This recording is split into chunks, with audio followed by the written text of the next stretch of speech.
"We're not wasting our Saturday on your pathetic little promotion," my mother said before hanging up.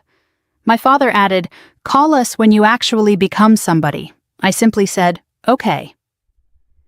3 weeks later, my photo appeared on the Pentagon homepage. 2 security escorts walked beside me. That night, my father's voice shook over the phone. "We need a family meeting. Tomorrow." They thought they finally knew who I'd become. They were wrong.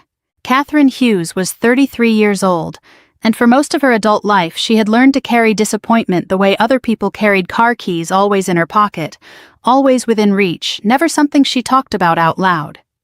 She was an officer in the United States Army, a woman who had built her entire identity on discipline, on showing up early, on finishing what she started even when nobody was watching, especially when nobody was watching. That had become her signature, though she never would have called it that herself. She simply thought of it as the only way she knew how to live. She came from a family that looked on paper like the kind of family people envied. A brick house in a quiet Ohio suburb, a father who golfed on Saturdays, a mother who hosted book club and always had something baking in the oven when the neighbors came by. Comfortable, respectable, the kind of household that photographed well for a Christmas card. But underneath the surface, Catherine had grown up learning a lesson that never quite left her in the Hughes family. Love was not distributed equally, and it never had been. Her younger brother Brian had always been the center of gravity in that house. He didn't have to earn it. It was simply there, waiting for him the way sunlight waits on a windowsill. When Brian dropped out of 2 different colleges, their mother called it finding himself. When he lost job after job, their father called it bad luck, not his fault. When Brian moved back home for the 3rd time in his late 20s, there was a bedroom already prepared for him, freshly painted, as though they had been expecting the failure and wanted to greet it warmly. Catherine, meanwhile, had done everything the hard way. She'd worked through her ROTC program on scholarship waiting tables on weekends to cover the gaps her scholarship didn't. She'd graduated commissioned and spent years serving in postings that took her far from home logistics work. Nobody glamorized deployments, nobody threw parties for. She had completed missions that other officers privately admitted they wouldn't have wanted to touch. And through all of it, her parents had a single, unwavering response. "It's just a job, Catherine. You could have done something normal. Something normal." She had turned that phrase over in her mind more times than she could count, trying to understand what it meant, trying to figure out what normal would have had to look like to finally earn her a seat at the table of her parents' pride. She never found the answer. Maybe there wasn't one. So when the promotion came through a milestone she had worked toward for years, one that meant new responsibilities, new respect among her peers, a new set of silver marking her collar, she allowed herself against her better judgment to hope. Just a little.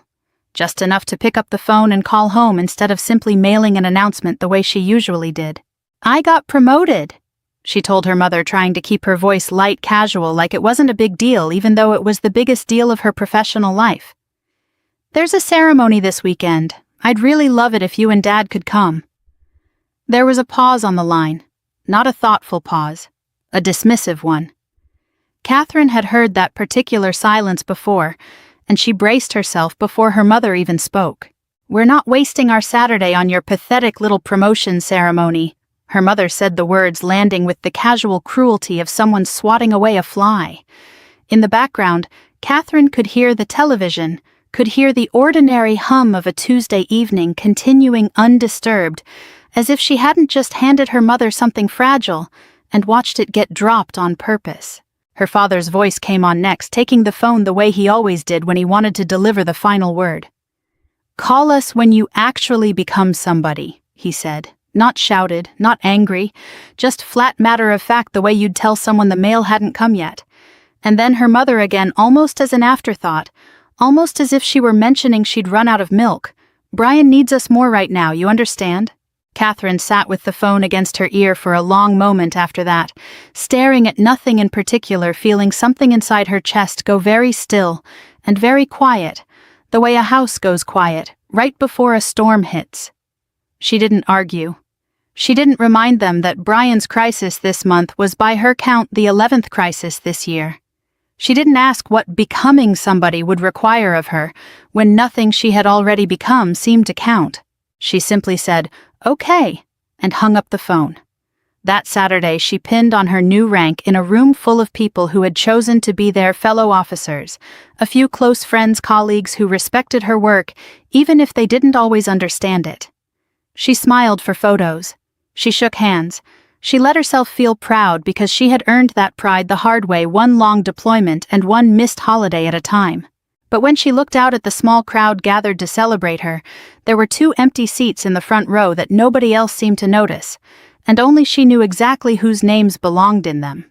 The venue for Catherine's promotion ceremony was modest by military standards, a conference room converted for the occasion, rows of folding chairs, a small stage with a podium, and an American flag standing at attention beside a framed portrait of the base commander.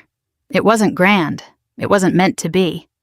But there was something about the room that felt more honest than any dining room Catherine had sat in growing up, because everyone present had chosen of their own free will to be there. She stood near the back before the ceremony began, smoothing the front of her jacket, running through the small rituals that calmed her nerves. Straighten the collar, check the shine on her shoes. Breathe. She had done this before countless times in her career, steadied herself before briefings, before deployments, before moments that mattered. But this particular morning, her hands weren't quite as steady as she wanted them to be, and she hated that a 15-minute phone call 3 days earlier still had that kind of power over her. Colonel Marcus Webb approached her before the ceremony started, a tall man in his 50s, with silver at his temples, and the kind of quiet authority that came from 3 decades of service, rather than rank alone. He had worked with Catherine on and off for years, and had always spoken to her the way he spoke to his best officers, directly, without unnecessary softness. "Your parents couldn't make it?" he asked, glancing toward the empty seats in the front row that had been reserved out of habit, out of hope for family. Catherine kept her expression even. She had learned long ago how to do this, how to answer a painful question without letting the pain show through the cracks. "They're busy," she said simply. "It happens." Webb studied her for a moment the way he studied difficult logistics problems, as though there might be more information available if he just looked carefully enough. But he didn't push. He simply nodded and said, "Their loss," in a tone that suggested he meant it, and then took his seat. The ceremony began a few minutes later. Catherine stood at attention, while the presiding officer read through her service record. Her deployments, her commendations, the projects she had led that most people outside her chain of command would never fully understand the weight of. She heard her own history recited back to her in official language stripped of emotion, and it struck her as strange how such a full life could be compressed into a few clipped sentences. And stranger still that those sentences meant more to the people in this room than they ever had to the people who'd raised her. New rank was pinned to her collar. There was applause, not thunderous, but genuine, the kind of applause that came from people who understood exactly what she had sacrificed to get here. A few of her closest colleagues came up afterward to shake her hand, to tell her she'd earned it, to make the kind of small talk that felt warm rather than performative. For a while, standing among people who saw her clearly, Catherine allowed herself to set the ache of her family's absence aside. It was after the ceremony, during the informal reception with lukewarm coffee and a sheet cake someone had ordered from the commissary, that a 2-star General Catherine had crossed paths with only twice before approached her directly. His name was General Harold Ainsley, a man known throughout the department for saying very little and meaning every word of it when he did speak. He shook her hand firmly. "Congratulations, Captain Hughes," he said, using her new rank deliberately, letting it settle in the air between them. "Your record speaks for itself. But I want you to know the department has something bigger planned for you." Catherine blinked, caught off guard. "Sir," Ainsley only smiled slightly, the kind of smile that revealed nothing and promised everything. "You'll be contacted through proper channels," he said. "For now, enjoy your day. You've earned it." And with that, he moved on to greet another officer, leaving Catherine standing there with her coffee going cold in her hand and a question mark hanging over the rest of her week. She turned to Colonel Webb, who had witnessed the exchange from a few feet away, hoping he might offer some clarity, But he only raised his eyebrows and gave her a knowing look, the corner of his mouth curling upward. "You'll find out soon," he said, echoing the general's vagueness with what Catherine could have sworn was barely contained amusement. "That's not an answer," she said. "No," Webb agreed. "It isn't." And he walked off to get another slice of cake, leaving Catherine more curious than she'd been in months. She spent the rest of the reception turning the conversation over in her mind, trying to guess at what something bigger could possibly mean. She wasn't naive about her own capabilities. She knew she was good at her job, knew that the work she'd done over the years had not gone entirely unnoticed within the walls of the Pentagon. But there was a difference between quiet competence being appreciated in private and whatever Ainsley was hinting at. Something with enough weight behind it that a two-star general felt compelled to mention it personally at her promotion ceremony. That night, back in her small apartment near base, Catherine sat on her couch with a cup of tea going cold on the side table, staring at nothing in particular the same way she had after the phone call with her mother. Except this time, the stillness in her chest wasn't grief.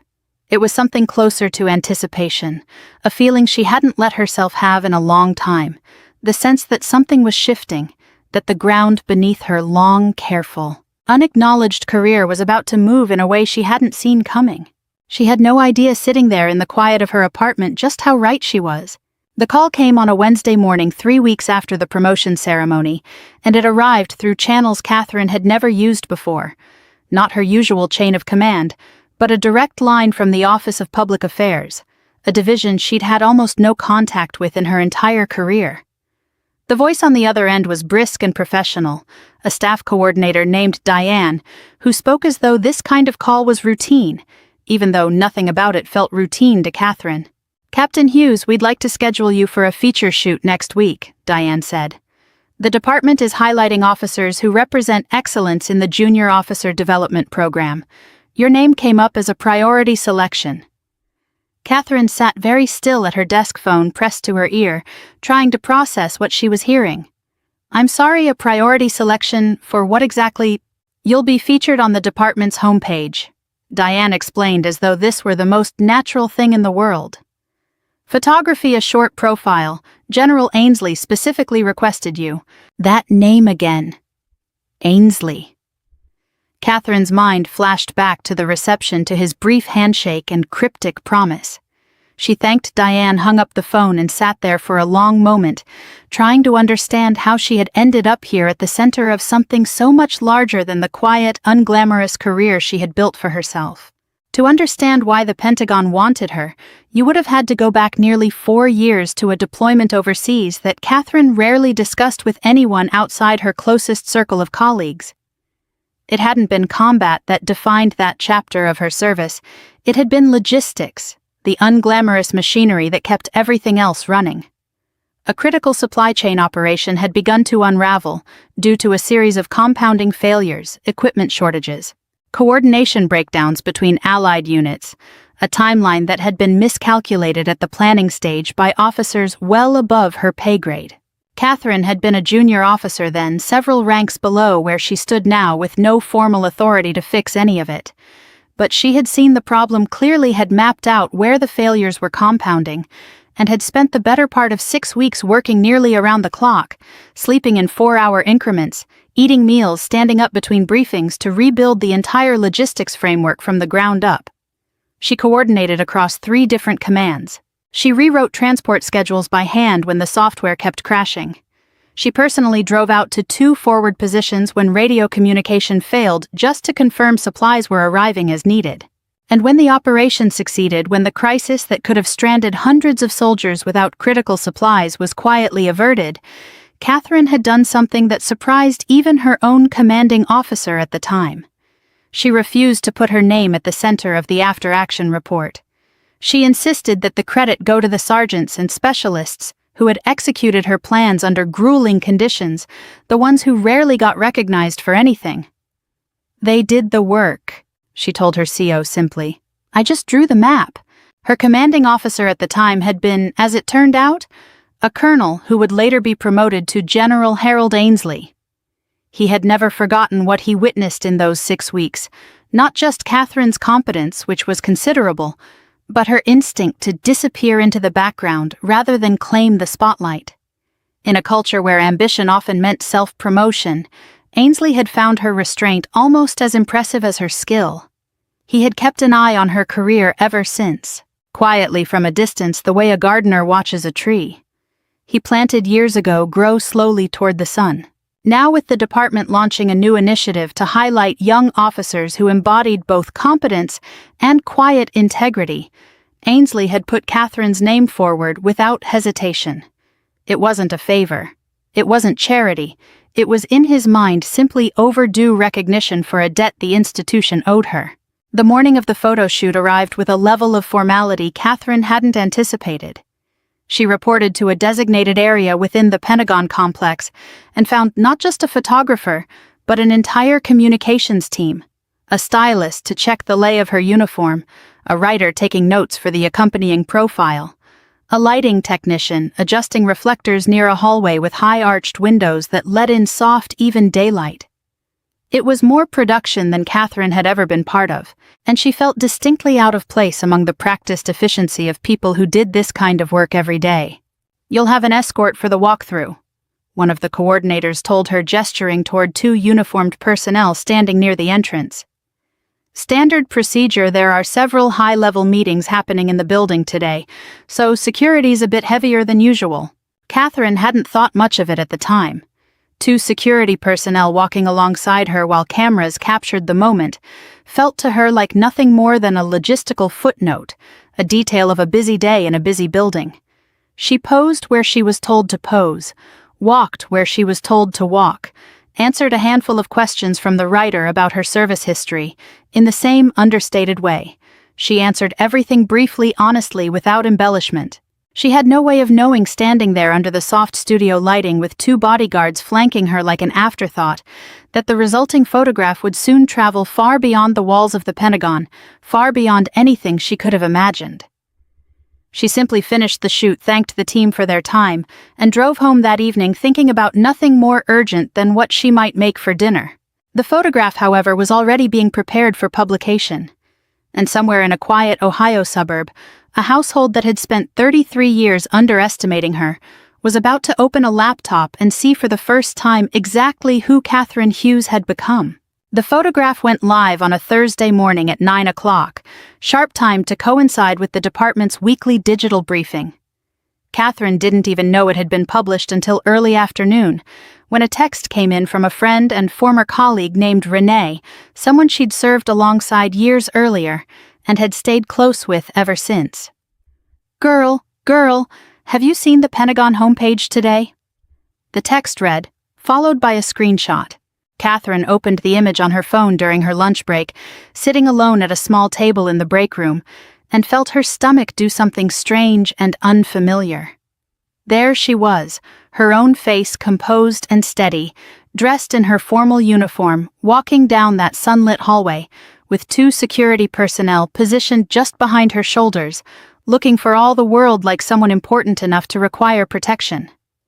Above the image in clean, bold letters ran the headline, "Leadership Through Service, Captain Catherine Hughes and the Next Generation of Army Excellence." She stared at it for a long moment, feeling oddly disconnected from the image, as though she were looking at a photograph of someone who merely resembled her. She had never thought of herself as someone worthy of a headline. She had spent her entire career trying not to be noticed, trying to let her work speak instead of her presence. And yet here it was impossible to ignore, spreading across the internet with a speed she hadn't anticipated. Within hours, the photograph had been shared thousands of times. Old classmates from her ROTC program commented with pride. Former neighbors from her childhood street tagged each other in disbelief. A local news outlet near her hometown picked up the story by early evening, running a short segment under the title, "Local Woman Featured on Pentagon Homepage." Catherine watched the numbers climb throughout the day with a strange mixture of pride and discomfort, the way someone watches a wave build from a distance, unsure whether it will simply pass by or crash directly into the shore. It crashed directly into the shore of her childhood home by dinner time. It was Catherine's aunt, ironically the same aunt her mother rarely spoke to except at holidays, who sent the link first, not out of malice, but out of genuine excitement, the kind of family pride that hadn't been given much room to breathe in the Hughes household for years. "Is this our Catherine?" The message read forwarded straight to her mother's phone with 3 exclamation points and a string of clapping emojis. Catherine's mother, Linda, read the message twice before opening the link, her expression shifting from mild confusion to something closer to disbelief as the page loaded. She sat at the kitchen counter where she had 3 weeks earlier casually dismissed her daughter's promotion as a waste of a Saturday, and now found herself staring at her daughter's face on the official homepage of the United States Department of Defense, flanked by 2 armed security personnel, under a headline praising her as a symbol of leadership. She called for her husband Gerald, her voice unusually thin. "You need to see this." Gerald came into the kitchen, still holding the remote control from the living room television, and Linda simply turned her phone around to show him. He set the remote down slowly, almost as though he needed both hands free to hold what he was looking at. He leaned in closer to the screen, scrolling through the accompanying article, reading about the operation Catherine had quietly rescued years earlier, about the leadership program she'd now become the face of, about commendations neither of them had ever heard mentioned at a single family dinner. "She never told us any of this," Gerald said quietly, more to himself than to his wife. "We never asked," Linda said, and the words came out before she could stop them, sitting heavier in the kitchen air than either of them expected. Brian wandered in a few minutes later, drawn by the unusual quiet coming from the kitchen. No television noise, no clatter of dishes, just his parents standing side by side staring at a phone screen like it had delivered bad news. "What's going on?" he asked, and when nobody answered right away, he leaned over his mother's shoulder to see for himself. His reaction was immediate and unguarded in a way his parents hadn't been. "Wait," he said, his voice climbing half an octave. "Wait, that's Catherine. She's on the Pentagon homepage, like the actual Pentagon." He grabbed the phone from his mother's hand and scrolled through the article himself, reading faster now, his eyebrows climbing higher with each paragraph. Mom, this says she basically saved some huge military operation. Did you guys know about this?" Neither parent answered. There was nothing comfortable to say. For years they had filed Catherine's career away in the mental category of something she does roughly equivalent in their minds to a hobby or a phase, something to be tolerated rather than celebrated. They had never asked follow-up questions about her work, never sat through a full explanation of what her deployments actually involved, never once considered that the quiet, steady daughter who called every few weeks with brief, unremarkable updates might be doing something the country's highest levels of leadership considered worth publicly celebrating. Linda sat down slowly at the kitchen table, her earlier certainty crumbling into something closer to shame, though she wasn't yet ready to name it that. Gerald stood by the counter for a long time, arms crossed, staring at nothing, running back through the phone call from 3 weeks ago in his mind. "Call us when you actually become somebody," and feeling for perhaps the first time in his adult life, the full weight of his own words landing back on him. By that evening, Gerald had made a decision. He picked up his phone and dialed Catherine's number, his thumb hovering over the screen longer than it should have before he finally pressed call. When she answered, his voice came out different than it had in years, softer, uncertain, stripped of its usual flat authority. "We need to talk," he said. "Family meeting, tomorrow. Can you come?" Catherine, standing in her kitchen with the evening news murmuring quietly in the background, felt something settle inside her chest. Not triumph, not quite forgiveness, but a strange, steady calm. "Sure," she said simply. "I'll be there." She hung up the phone and stood there for a long moment, looking out her window at nothing in particular, already beginning to think about exactly what she wanted to bring with her. The Hughes household spent the next 24 hours in a state of preparation that Catherine, had she witnessed it firsthand, would have found almost unbearably ironic. For 33 years, no one in that house had lifted a finger to make her feel welcome at anything. Not her graduation from officer training, not her deployments, not the promotion ceremony 3 weeks earlier, that had apparently been beneath their notice. Now suddenly, the entire household moved with the frantic energy of people preparing for a visit from royalty. Linda spent the morning in the kitchen pulling out recipes she hadn't touched in years, a pot roast the good one, the recipe that had been in the family for 2 generations, and was typically reserved for Thanksgiving or Easter. She set the table with the china that lived in the cabinet behind glass doors, the set that came out only a handful of times a year. She even ironed the tablecloth, something Catherine couldn't remember her mother doing since she was a child. Every gesture carried the unspoken message that this dinner mattered in a way that no dinner before it ever had. Gerald spent the better part of the afternoon in his study, and though he told Linda he was catching up on paperwork, what he was actually doing was rehearsing. He sat at his desk with a legal pad writing and crossing out sentences, trying to find the right words for a conversation he had never once needed to prepare for with his son, but suddenly found himself terrified to have with his daughter. "We've always been proud of you." Crossed out, too vague, too easily disproven. "We didn't realize the scope of what you were doing." Crossed out too much like an excuse. He filled half the legal pad before giving up entirely, deciding he would simply have to find the words when the moment arrived, the way he'd told Catherine for years that she should learn to do with her own life. Brian's transformation was in some ways the most jarring of all. He had spent the better part of a decade referring to his older sister by her first name.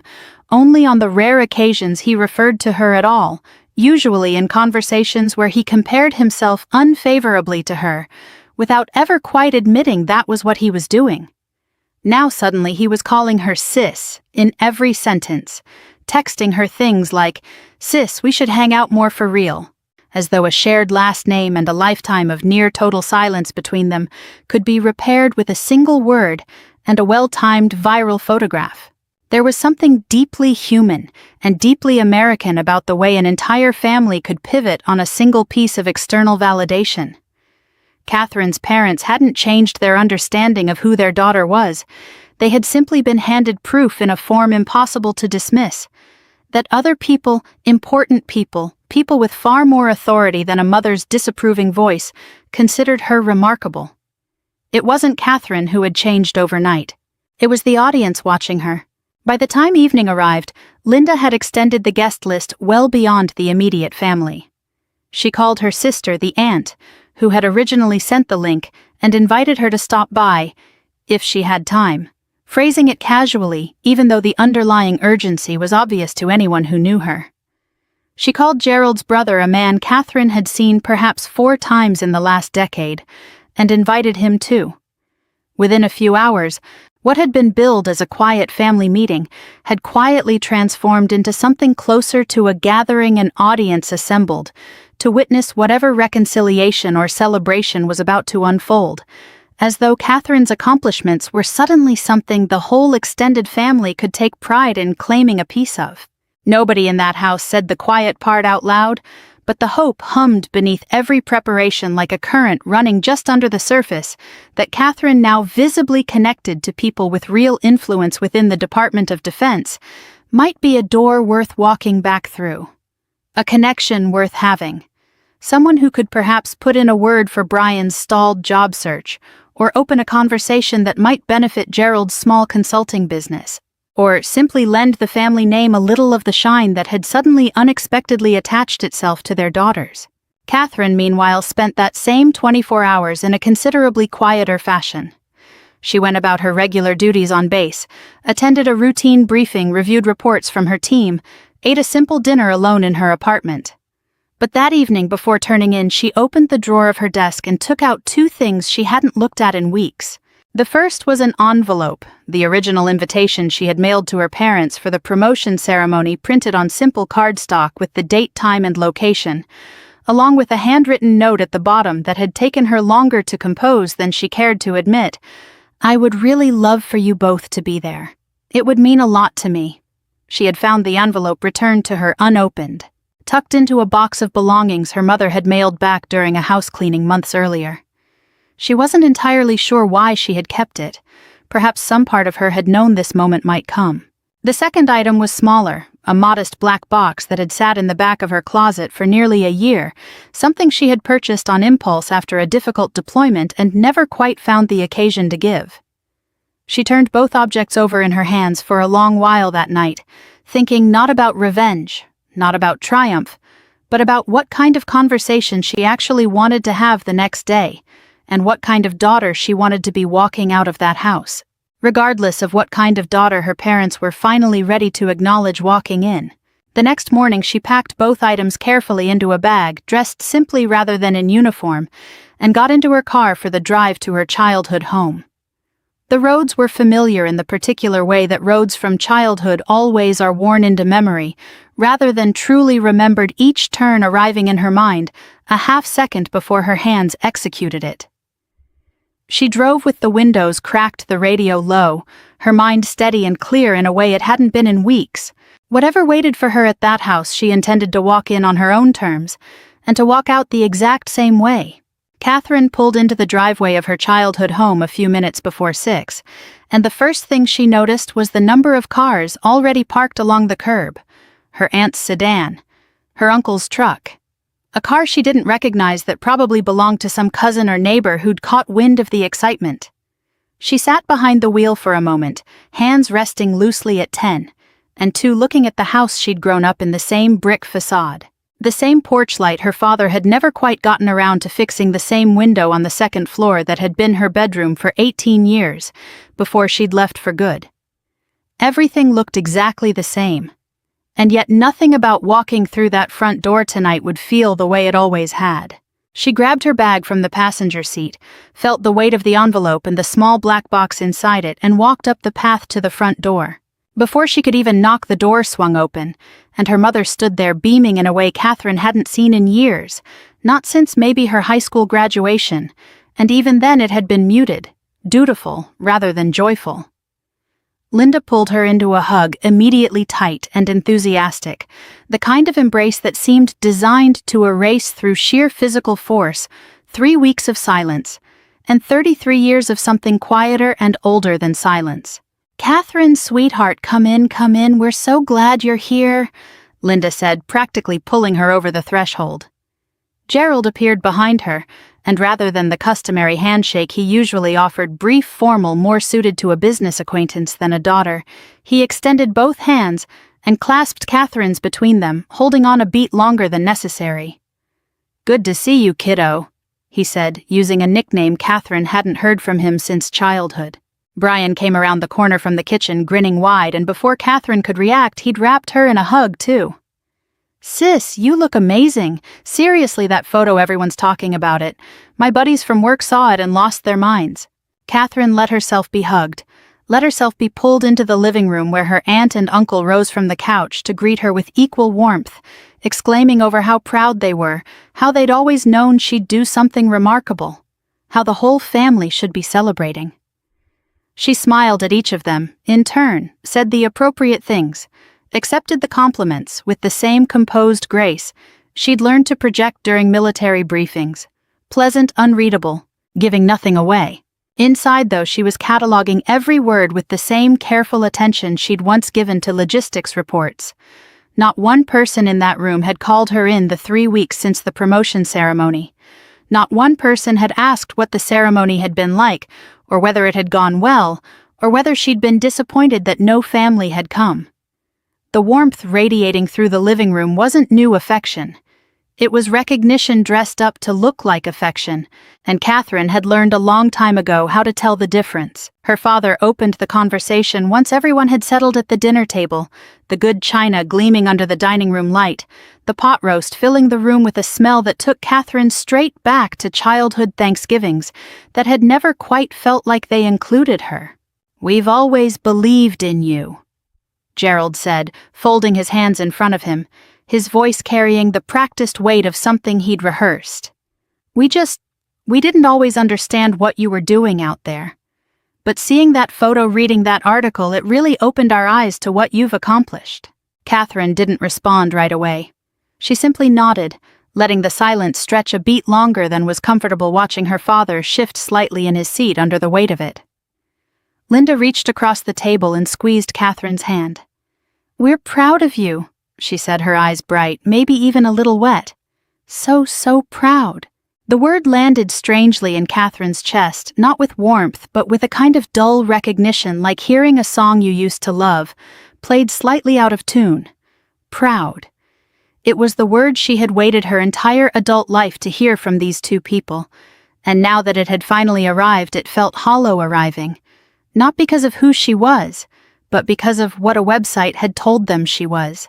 She reached down into the bag at her feet and pulled out her phone, setting it on the table in front of her without any dramatic flourish, without raising her voice, without letting a single flicker of emotion cross her face.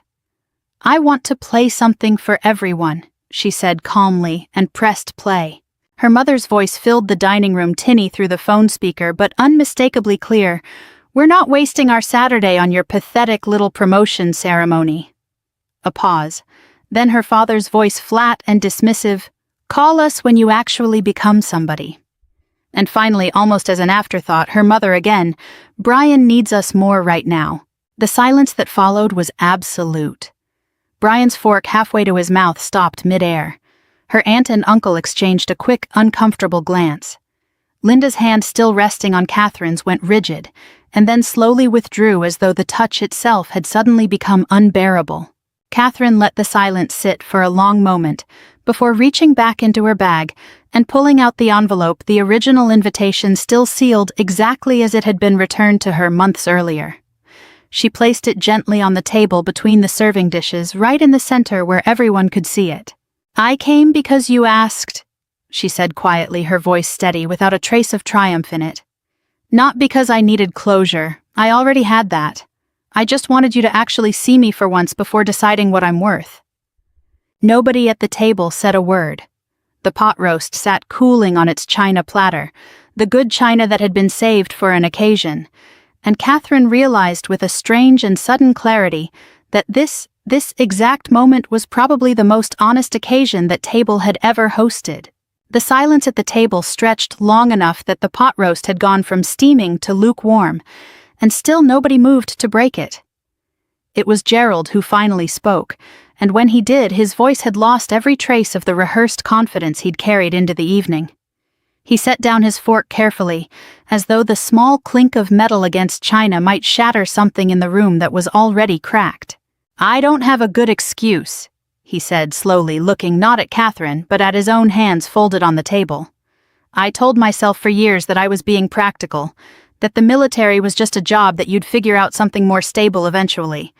I think what I actually meant was that I didn't understand it, and instead of learning, I dismissed it. That's on me, not you."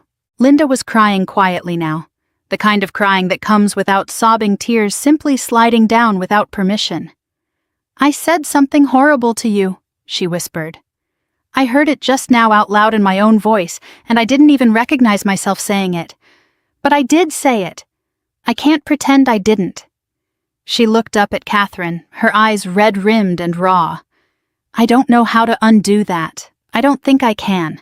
"You can't," Catherine said, not unkindly but without softening it either. "That's not really what tonight is about." Brian had gone quiet in a way that didn't suit him, his usual easy chatter completely absent. When he finally spoke, his voice was smaller than Catherine had heard it in years. "I always just took it," he admitted, staring down at his plate.